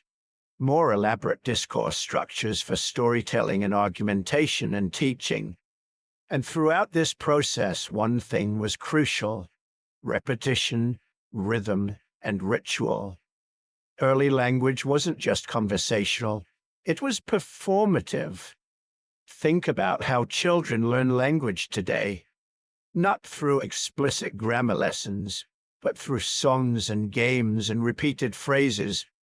Rhythmic patterns that make sounds memorable. Ritual interactions where the same words are used in the same context over and over until their meaning becomes deeply embedded. Early humans probably relied heavily on these techniques. Songs for remembering important information, chants for coordinating group activities, ritual phrases for marking significant events. Language embedded in performance, supported by gesture and melody and repetition. This wasn't just language learning. This was cultural transmission. Knowledge passing from generation to generation, encoded in rhythmic, memorable forms that could survive the death of any individual speaker. Some anthropologists think this is why music and language are so intimately connected in the human brain. They didn't evolve separately, they evolved together. Early language was probably sung as much as spoken. Rhythm and melody weren't ornaments added to language. They were structural features that made early language learnable and transmittable in populations that didn't yet have writing or formal education. So what did the first word sound like? We'll never know the exact sounds, but we can paint a picture. Simple phonemes, heavily reliant on sounds like mem, kem. Concrete vocabulary focused on survival essentials, heavy use of onomatopoeia and sound symbolism, simple two-word combinations without complex grammar, everything embedded in rhythm and repetition and ritual performance. It would have sounded more like children speaking, like pigeon speakers improvising communication, like people chanting around a fire, than like modern adult conversation. But it was enough. Enough to coordinate hunting, enough to share knowledge about food and water and danger, enough to maintain social bonds across time and distance, enough to start the process that would eventually give us Shakespeare and Sophocles, Einstein's equations and Toni Morrison's novels, the ability to transmit the accumulated wisdom of thousands of generations to a single child learning to speak. The first words were simple, but they changed everything.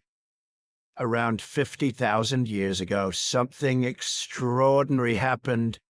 Human behavior changed more in a few thousand years than it had in the previous million, and we can see it in the archaeological record as clearly as if someone had flipped a switch. Suddenly, and by suddenly I mean within just a few thousand years, which is nothing in evolutionary terms, humans started producing art. Not just random scratches or accidental patterns, deliberate, sophisticated, meaningful art. Cave paintings of animals so lifelike they seem ready to leap off the walls. Carved figurines of humans and animals with carefully detailed features. Abstract symbols repeated across vast distances, suggesting shared meanings and cultural connections. They started making music. Bone flutes capable of playing actual melodies. Percussion instruments. Archaeological sites from this period contain objects with no practical function except to produce sound. Humans were creating beauty for its own sake. Their tools became dramatically more complex. Not just better versions of what had come before, but entirely new categories of objects. Specialized implements for specific tasks. Composite tools made from multiple materials carefully joined together. Technologies that required multiple steps to produce, each step meaningless on its own, only valuable as part of a larger process. This is what archaeologists call the Upper Paleolithic Revolution, and for decades they couldn't explain it. Why did human culture suddenly explode after remaining relatively static for hundreds of thousands of years? Some researchers proposed a genetic mutation that rewired our brains. Others suggested population pressure forced innovation. Some even argued it wasn't sudden at all, just an artifact of preservation bias in the archaeological record. But the real answer was simpler and more profound. Language. Not the basic proto-language that earlier humans probably used. Not just simple words for objects and actions, but fully developed, grammatically complex, symbolically rich language capable of expressing abstract ideas, telling complex stories, and transmitting detailed knowledge across generations. Because here's the thing about complex skills. Before language, you could only learn them through direct observation and trial and error. If you wanted to learn how to make a sophisticated stone tool, you had to watch someone do it. Then you had to practice yourself, probably failing dozens of times before you figured it out. And even then, you might not understand why certain steps were necessary. You were copying behaviors without comprehending the underlying principles. This works fine for simple tasks. Chimpanzees learned to crack nuts with stones this way. Early humans learned to make basic choppers and hand axes through the same process. But there's a limit to how complex a skill can become when it can only be transmitted through observation. With a language, everything changed. Now an experienced toolmaker could explain not just what to do, but why to do it. They could describe the properties of different types of stone, how to recognize good raw materials, why certain angles produce sharper edges. They could warn about common mistakes before you made them. They could explain abstract concepts like leverage, force, and structural integrity. More importantly, they could teach multiple complex steps in sequence, explaining how each step related to the others and to the final goal. You didn't have to figure everything out through trial and error. You could learn in hours what might have taken months or years to discover independently. This accelerated cultural evolution by orders of magnitude. A useful innovation could spread through an entire population in a single generation instead of taking hundreds or thousands of years to propagate through imitation. Better techniques for hunting, gathering, tool-making, fire management, all could be transmitted verbally, refined through discussion, and passed on to the next generation with minimal loss of information. But the real revolution wasn't in teaching practical skills, it was in storytelling. Because once humans could use language to describe things that weren't immediately present, their minds were freed from the constraints of the here and now. You could tell someone about a water source 3 days' journey away. You could describe the route, the landmarks, the potential dangers, all without them having to discover it themselves. Knowledge about distant places could be shared and accumulated, allowing humans to maintain mental maps of vast territories they'd never personally explored. You could describe past events, not just yesterday or last week, but stories passed down from your parents and grandparents, tales of droughts and migrations, of successful hunts and narrow escapes from predators. Each generation could build on the knowledge of previous generations, learning from their successes and their mistakes. You could make plans for the future, complex multi-step plans involving coordination between multiple people over extended periods. You could discuss contingencies, debate alternatives, assign roles and responsibilities. When the herds migrate in 2 moons, half of us will follow them north, while the others stay here to fish and gather. We'll meet back at the large rock formation when the leaves begin to turn. This might sound simple, but it represents cognitive abilities that no other species possesses. You're discussing events that haven't happened yet. You're coordinating actions across time and space. You're using arbitrary symbols to represent concrete future realities and getting others to agree to behave in specific ways based on those symbols. This is where mythology and religion began. Because once you could tell stories about the past and plans for the future, you could also tell stories about things that never happened at all. Stories that explained the world, gave meaning to suffering, justified social hierarchies, bound communities together through shared narratives. Why does the sun rise every morning? Because the sun god travels across the sky in his chariot. Why do we bury our dead with their tools and jewelry? Because they'll need them in the afterlife. Why must we share meat after a successful hunt? Because the animal spirits will punish selfishness and reward generosity. These weren't just superstitions. They were social technologies, shared belief systems that allowed large groups of unrelated individuals to cooperate based on common values and expectations. Archaeological evidence from 40,000 years ago shows increasingly elaborate burial practices. Bodies arranged in specific positions, covered with red ochre, accompanied by carefully selected grave goods. This suggests beliefs about death, probably concepts of an afterlife or spiritual realm. Cave paintings from this period aren't just pretty pictures. They're evidence of symbolic thinking on a massive scale. Some caves contain hundreds of images, painted over thousands of years by successive generations. They were sacred sites, places where the community came together to perform rituals, share stories, maintain connection with their ancestors and their mythology. And the paintings themselves tell stories, not random animals, but specific scenes, hunts in progress, migration patterns, dangerous encounters. Some researchers think they might be mnemonic devices, visual aids for remembering complex oral traditions.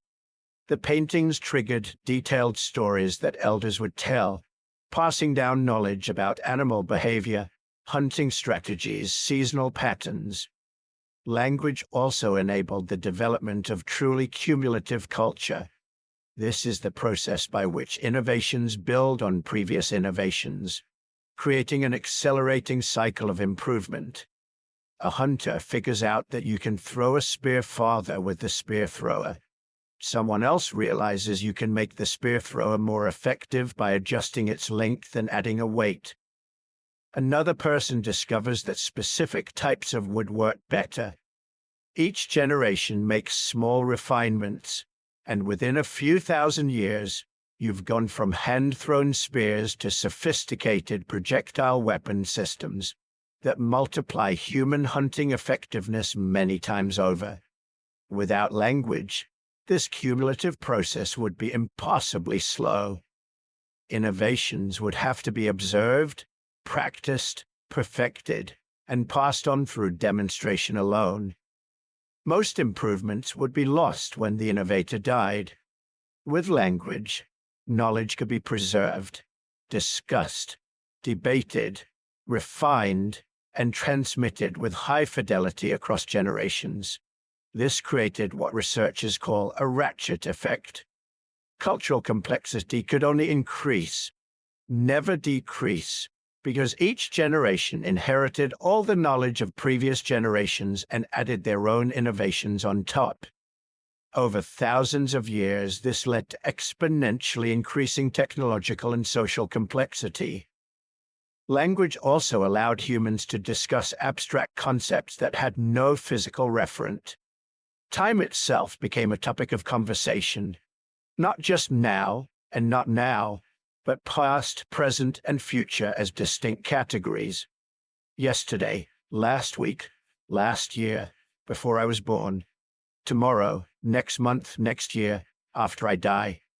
Causality became explicit. Before language, you could learn through experience that certain actions led to certain results. Touch fire, get burned. But with language, you could discuss why things happened. What caused the fire to burn? What causes rain? What causes disease? Why do children resemble their parents? These might seem like simple questions, but asking them required conceptual breakthroughs that were only possible through language. You had to abstract away from specific instances to general principles. You had to conceive of invisible forces and mechanisms. You had to develop theories about how the world worked and test those theories through discussion and observation. Morality became a subject of debate. Not just, this action is punished, but this action is wrong. The difference is profound. The first is just conditioning, operant learning that any animal can do. The second requires abstract concepts of right and wrong, good and evil, justice and injustice. It requires the ability to imagine alternative actions and evaluate them against ethical standards. With language, humans could create and enforce social norms far more complex than anything possible through simple reward and punishment. You could explain why certain behaviors were prohibited or required. You could debate exceptions and special circumstances. You could develop elaborate moral codes that governed everything from food sharing to marriage to treatment of strangers. Identity became something you could discuss and define. Who are we? Who are they? What makes someone part of our group? Language allowed humans to create imagined communities, groups bound together not by direct kinship but by shared stories, beliefs, and identities. We are the people who live by the great river. We are the people who descended from the first woman. We are the people who honor the wolf spirit. These imagined communities could be far larger than the face-to-face groups that other primates live in. A chimpanzee troop rarely exceeds 100 individuals because that's the limit of direct social relationships you can maintain. But humans with language could cooperate in groups of thousands, eventually millions, all bound together by shared narratives they'd never personally verified but accepted, because everyone else in their community accepted them. This enabled cooperation at unprecedented scales. Trade networks emerged that connected communities separated by hundreds of miles. Archaeological sites from 30,000 years ago contain raw materials that came from sources over 300 miles away. Shells from coastal areas showing up in inland sites. High-quality stone from specific quarries traded across entire regions. Amber, ochre, obsidian, all moving along trade routes that required coordination between multiple groups. These weren't simple exchanges. They required agreements about value, trust between strangers, probably elaborate gift-giving customs that maintained relationships over years and generations. And all of it was made possible by language. The ability to negotiate, make promises, establish reputations, and enforce social norms through communication rather than violence. The archaeological evidence from this period shows an explosion of long-distance connections, similar art styles appearing across vast territories, identical tool designs showing up in sites thousands of miles apart, specific types of beads and ornaments made from materials only available in certain locations found everywhere. This suggests not just trade, but shared cultural traditions, maintained through stories, songs, and rituals that connected far-flung communities into a vast web of human culture. And within those communities, social hierarchies became more complex and formalized. Before language, dominance hierarchies were maintained through physical contests and demonstrations of strength. The biggest, strongest individuals got the best resources. With language, leadership could be based on knowledge, eloquence, wisdom. The best storyteller, the most skilled healer, the elder who remembered the drought 30 years ago and how the people survived it. Language allowed for specialization. Not everyone had to know everything anymore. Some people could focus on tool making, developing specialized skills over decades of practice. Others could become expert hunters, learning animal behavior in incredible detail. Still others could specialize in gathering plant foods, understanding seasonal patterns and preparation techniques. And all of them could share their knowledge through language, teaching their skills to apprentices, contributing their expertise to the community's collective knowledge. This specialization accelerated innovation even further. A full-time toolmaker could experiment with new techniques, refine their craft, push the boundaries of what was possible. They didn't have to spend most of their time hunting and gathering. The community supported them because their specialized knowledge benefited everyone. Within a few thousand years of the language revolution, humans had spread across the entire world. They crossed into Australia by 50,000 years ago, requiring sophisticated boat building and navigation skills. They reached the Americas by at least 15,000 years ago, possibly much earlier, traversing Ice Age environments that would have killed anyone without extensive cultural knowledge of cold weather survival. They colonized remote Pacific islands, developing ocean-going vessels and navigational techniques that allowed them to find tiny specks of land in vast expanses of water. And everywhere they went, they adapted, not through biological evolution, which would take thousands of generations, but through cultural evolution. Within a few generations, humans who had lived in tropical Africa were thriving in Arctic tundra. Humans from temperate forests were successfully colonizing deserts. The biological organism hadn't changed. What changed was the cultural software, the accumulated knowledge and techniques that language allowed them to share, refine, and transmit across generations. By the time modern humans encountered Neanderthals and Denisovans, they possessed something their cousins didn't. Not stronger bodies or bigger brains, but more sophisticated language and the cumulative culture it enabled. The Upper Paleolithic toolkit that gave modern humans such advantages in competition with other human species wasn't the product of individual genius. It was the result of thousands of years of cultural evolution, small improvements building on each other, preserved and transmitted through language. The Neanderthals had language too, probably. They certainly had symbolic thinking and social complexity.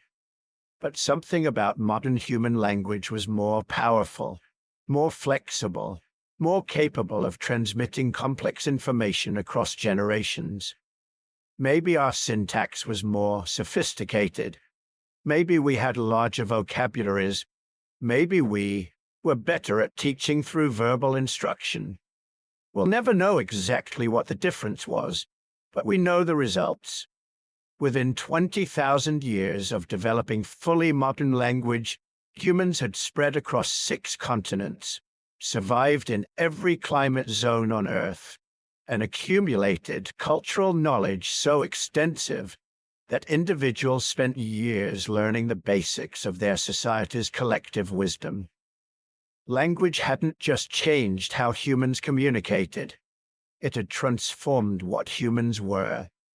We became a species whose primary adaptation wasn't physical but cultural. Our survival depended not on our bodies but on our minds, not on our genes but on our means, the ideas and knowledge we inherited from previous generations and passed on to the next. That first person who strung together a grammatically complex sentence, who told a story about something that happened last year, who explained to their child not just what to do but why to do it. They triggered a revolution that would reshape the entire planet. They couldn't have known it. They were just trying to communicate more effectively, to teach more efficiently, to coordinate more successfully. But they had unlocked the secret that would make humanity the most dominant species in Earth's history.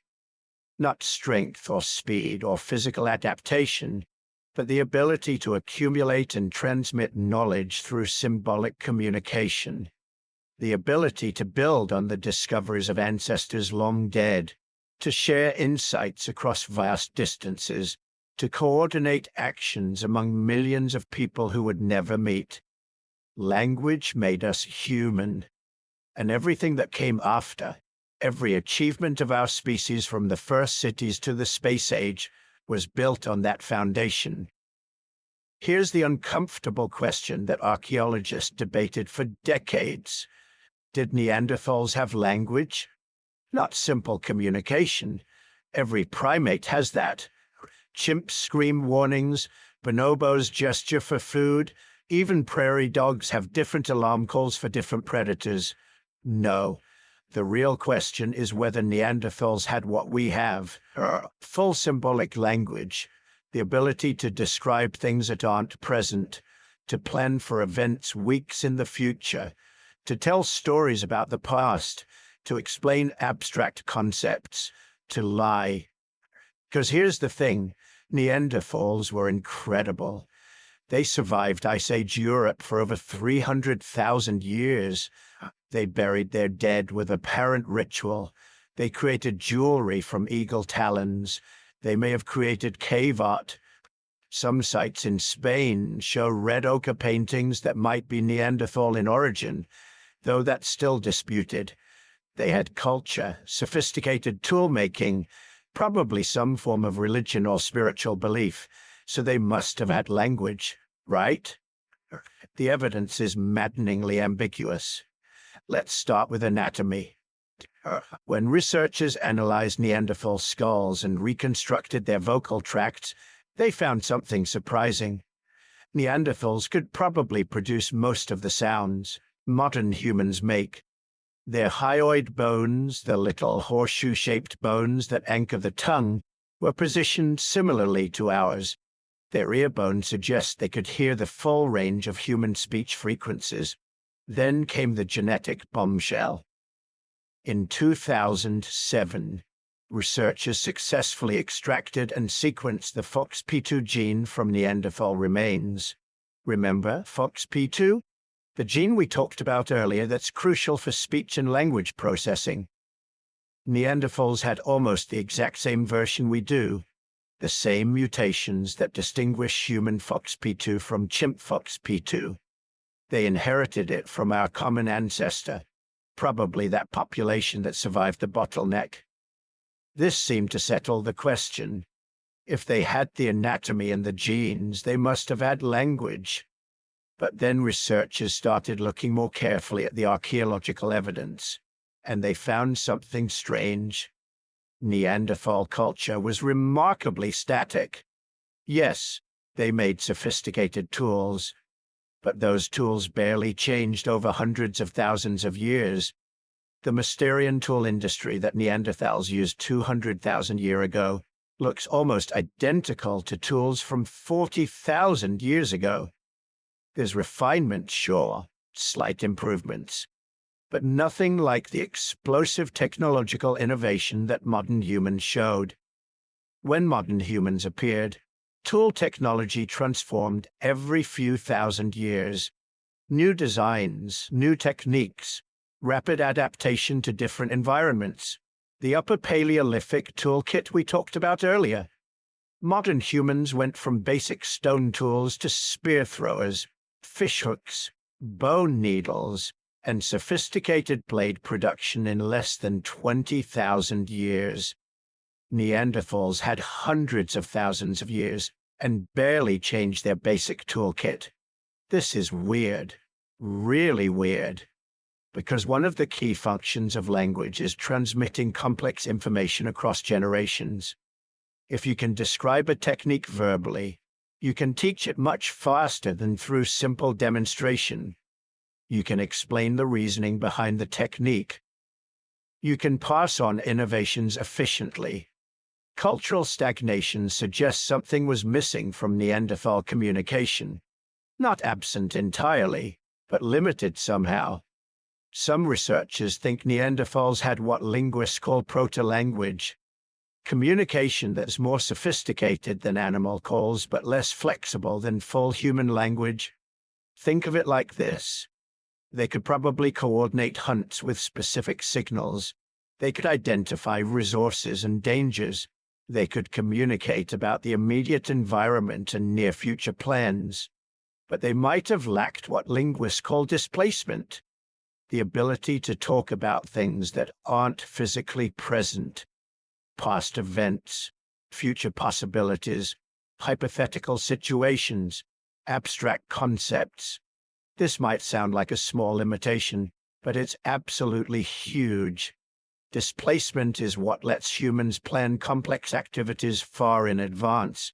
It's what lets us learn from history. It's what enables teaching of abstract knowledge rather than just practical skills.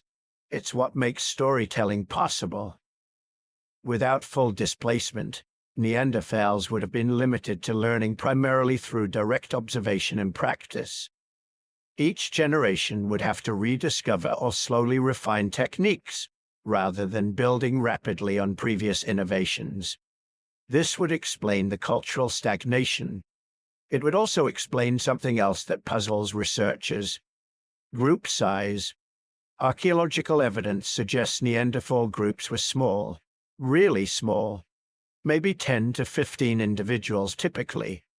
Modern human groups during the same period were larger, often 25 to 40 people, sometimes connecting into broader networks of hundreds. Language isn't just for transmitting information, it's social glue. It allows large groups to maintain cohesion through gossip, storytelling, and shared cultural narratives. Without sophisticated language, maintaining large group coherence becomes much harder. You're limited to social bonds that can be maintained through direct personal interaction.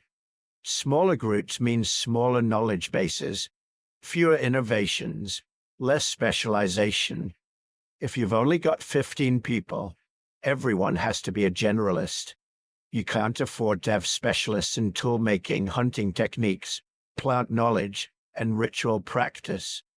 With 40 people organized in broader networks, you can have specialists, and language lets them share their expertise. This creates a feedback loop. Better language allows larger groups. Larger groups create more complex societies. More complex societies create selection pressure for even better language abilities. Round and round, generation after generation. Modern humans got caught in this feedback loop around 100,000 years ago. Maybe earlier. Neanderthals apparently didn't, or at least not to the same degree.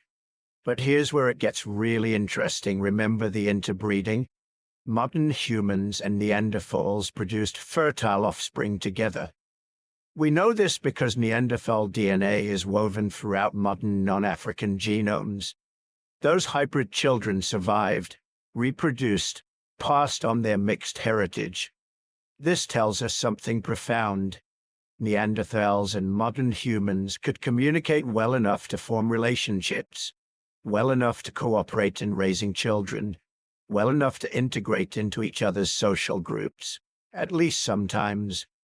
You don't successfully raise children with someone you can't communicate with.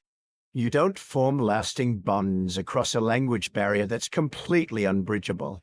So maybe the question isn't whether Neanderthals had language. Maybe the question is what kind of language they had and how it differed from ours. The current best guess, and it's still just a hypothesis, is that Neanderthals had a functional language system that was less flexible and generative than modern human language. They could communicate complex ideas about the immediate environment and concrete plans, but they struggled with abstract reasoning, hypothetical scenarios, and the kind of recursive embedded grammar that modern human languages use. Think of recursion, the ability to embed clauses within clauses within clauses. The person who was chased by the bear that lived in the cave that we saw yesterday is my cousin. That's recursion. One idea nested inside another inside another. It's what gives human language its infinite generativity. We can create completely novel sentences that have never been spoken before, and others will understand them. Recursion requires sophisticated mental processing. You have to hold multiple grammatical structures in your head simultaneously, tracking which clause belongs to which. It's computationally expensive. If Neanderthal language lacked true recursion or had limited recursive capacity, it would explain a lot. Their communication would work fine for practical, immediate concerns, but it would struggle with the kind of complex, abstract, temporally displaced communication that modern humans excel at. And here's the brutal truth. In the competition between species, that difference was decisive. When modern humans arrived in Europe with their superior communication abilities, they had massive advantages. They could coordinate larger hunting parties more effectively.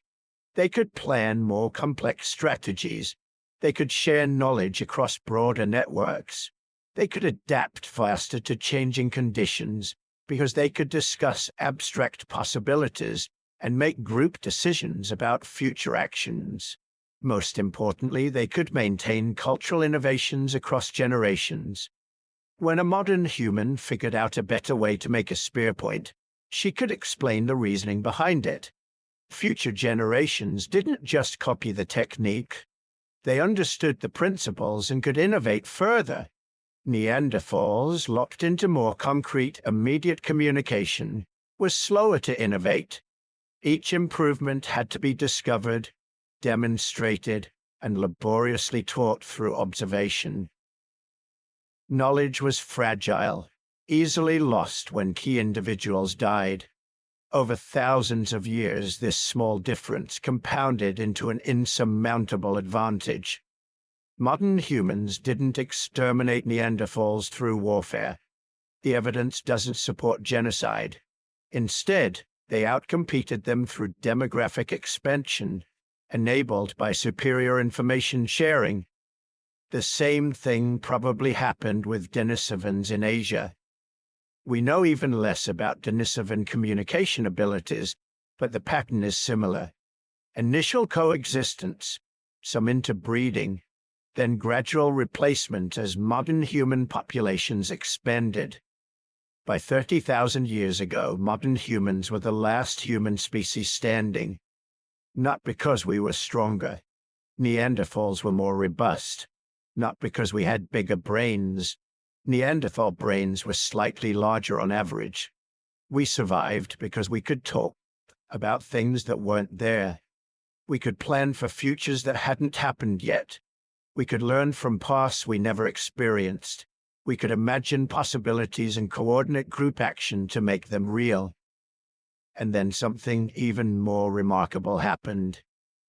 As modern human populations spread across the globe, language itself began to diversify explosively. Remember, All modern humans ultimately descend from that small population in Africa. We started with whatever language or languages those ancestral populations spoke, but as groups migrated into new territories and became isolated from each other, their languages began to diverge. Not slowly, over millions of years like biological evolution. Fast. Archaeological and genetic evidence suggests modern languages began differentiating within just a few thousand years of major population splits. Today, humans speak over 7,000 distinct languages so different from each other that linguists still debate whether they share any universal features at all. From the click consonants of Khoisan languages in southern Africa to the evidential markers in Quechua that require you to specify whether you witnessed something directly or heard about it secondhand. From the dozens of words for snow in some Arctic languages to languages like Piraha that allegedly lack number words entirely. This diversity is uniquely human. No other species has anything remotely comparable. Chimp populations separated for hundreds of thousands of years still use essentially the same vocal calls. Bird species can develop regional dialects, but nothing approaching the structural diversity of human languages. Why did human language diversify so explosively? The capacity for infinite generativity. Because human language isn't a fixed communication system. It's a generative toolkit that each culture uses to construct its own unique system. The underlying cognitive architecture is the same. The FOXP2 genes, the Broca's and Wernicke's areas, the neural circuits for processing grammar and meaning. But the specific languages built on that foundation can vary infinitely. This is the final piece of the puzzle. Language didn't just make humans more effective at survival. It made human cultures infinitely diverse. Each language encodes a unique way of categorizing reality, a unique set of concepts and distinctions that matter to its speakers. The Gugu Yimithir language of Australia doesn't have words for left and right.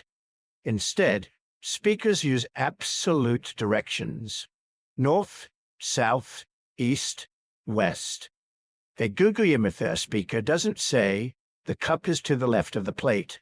They say, "The cup is north of the plate." This requires maintaining constant awareness of cardinal directions. Speakers of the language can point accurately toward north at any moment, even in unfamiliar locations. That's not just a different way of talking. It's a different way of thinking about space. Different languages literally wire their speakers' brains differently, emphasizing different perceptual categories and cognitive strategies. This cognitive diversity became modern humanity's secret weapon. Not just tool-making ability or cooperative hunting, cognitive flexibility itself, the ability to think about the same problems in radically different ways depending on your cultural and linguistic background. When modern human groups encountered new environments and new challenges, they could develop new conceptual frameworks. New languages evolved to describe new realities. New ways of thinking emerged from new ways of talking. Neanderthals, if they truly lacked full linguistic flexibility, would have been cognitively more uniform across their populations. Successful survival strategies would spread, yes, but the explosion of different approaches, different cognitive styles, different ways of categorizing and understanding reality. That required the kind of language that could endlessly recombine ideas into novel configurations. So when researchers ask why modern humans survived and other human species didn't, the answer increasingly points to language. Not just any language, but language with displacement, recursion, and infinite generativity. Language that could talk about absent things, embed ideas within ideas, and generate endless novel expressions. That small cognitive advantage, refined over hundreds of thousands of years, proved decisive. We're the descendants of the humans who could tell stories about ancestors who survived the bottleneck, who could plan hunts for animals not yet seen, who could imagine better tools and explain the reasoning behind them, who could create mythologies and laws and abstract concepts that bound together groups of strangers into functioning societies. We are the species that learned to talk about things that don't exist yet, and that changed everything.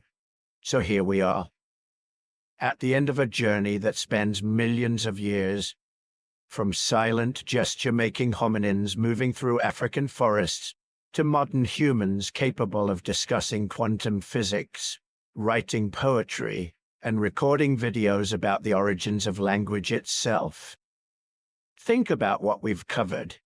Your ancestors 2 million years ago, walking upright but without the anatomy to produce complex sounds, their hyoid bones positioned wrong, their vocal tracts shaped for eating and breathing but not for the precise articulation of speech.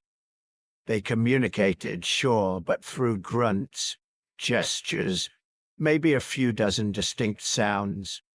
Nothing like what you're hearing right now. Then came the anatomical changes, slow, gradual modifications over hundreds of thousands of years, the larynx descending in the throat, the tongue becoming more flexible, the lips and mouth developing finer motor control. Each change was tiny, each generation barely different from the one before. But over deep time, these modifications accumulated into something revolutionary. Bodies built for speech. But anatomy alone wasn't enough. The real transformation happened inside the skull.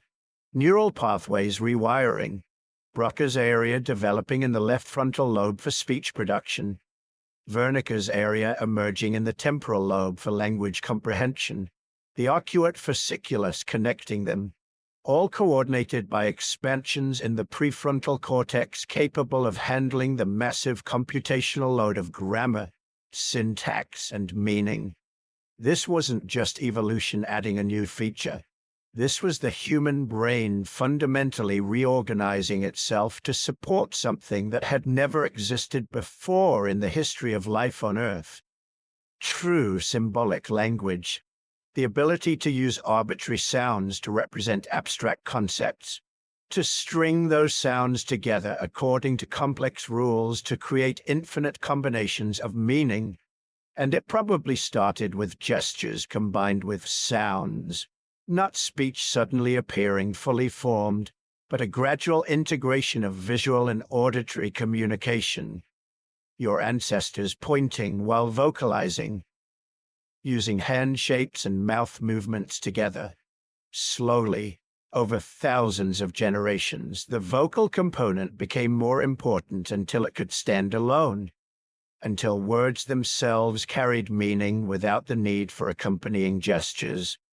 The first words were probably simple, names for important things: water, fire, danger, food. But each word was a revolution. Each one represented a shared agreement between individuals that this sound meant this thing. That required a level of social cooperation and mutual understanding that no species had achieved before. Then came the cultural explosion. Once language reached a certain threshold of complexity, everything changed. Knowledge that had previously died with each individual could now be preserved and transmitted. Technologies could be explained in detail and improved by each generation. Stories could be told about the past. Plans could be made for the future. Abstract ideas could be debated and refined. Language made art possible, made religion possible, made science and philosophy and literature possible. Every single human achievement of the last 70,000 years exists because our ancestors developed the ability to communicate complex ideas through speech, and it gave modern humans the decisive advantage over our cousin species. Neanderthals and Denisovans were strong, smart, resourceful, but the evidence suggests they never developed language with the same flexibility and complexity as modern humans. They could communicate, certainly. They could coordinate hunts and share information, but they couldn't adapt and innovate at the speed that language allowed our ancestors to achieve. When modern humans with fully developed language encountered Neanderthals and Denisovans, it wasn't a fair fight. One species could share knowledge across vast distances, maintain complex trade networks, transmit detailed technical information about new environments, and coordinate actions between large groups with precision. The others, however capable, were working with more limited communication systems. By 30,000 years ago, modern humans were the only human species left. Not necessarily because we were stronger or even smarter in raw terms, but because we could talk to each other with a sophistication that made us unstoppable. Now here's what's truly incredible. Every word you're hearing right now, every sentence forming in your mind as you process this information, is the product of millions of years of evolution. The anatomy that produces speech sounds, the neural architecture that processes language, the cognitive frameworks that extract meaning from sequences of sounds. All of it was built over the deep time through countless generations of natural selection. But here's the miracle. A child today, any child anywhere in the world, will develop language naturally if exposed to it.